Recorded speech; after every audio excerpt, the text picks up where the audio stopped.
Hi friends, ఈరోజు అయితే ఒక మంచి 2 రెసిపీస్ చూపించేస్తాను ఒకే వీడియోలో. చూసేయండి. వీడియో నచ్చితే లైక్, షేర్ అండ్ సబ్స్క్రైబ్.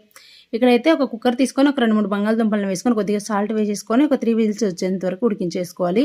మరో గిన్నెలో 1 కప్పు శనగపిండి, ఉప్పు, కారం, కొద్దిగా గరం మసాలా, అలాగే ధనియాల పొడి వేసుకొని మొత్తం మిక్స్ చేసుకోవాలి.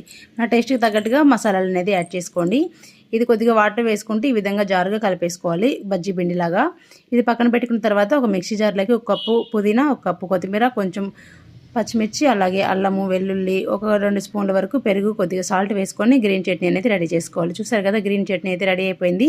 ఈలోగా ఉడికించుకున్న బంగాళదుంపల్ని మెదిపి పక్కన పెట్టేసుకోండి. ఒక కడాయిలో కొద్దిగా ఆయిల్ వేసుకొని పోపు దినుసులు, ఆనియన్స్ వేసి ఫ్రై అయిన తర్వాత బంగాళదుంప, ఉప్పు, కారం, కొద్దిగా ధనియాల పొడి వేసుకొని కలిపేసి మ్యాష్ చేసి పక్కన పెట్టేసుకోండి. ట్రయాంగిల్ షేప్లో కట్ చేసుకొని టమాటా సాసు, గ్రీన్ చట్నీ, అలాగే మిక్స్ చేసి పెట్టుకున్న బంగాళదుంప పేస్ట్ వేసేసుకొని ఈ విధంగా శనగపిండిలో ముంచి డీప్ ఫ్రై చేసుకుంటే బంగాళదుంప బ్రెడ్ బజ్జీ రెడీ అయిపోతుంది. చాలా టేస్టీగా ఉంటుంది. నచ్చితే లైక్, షేర్ అండ్ సబ్స్క్రైబ్.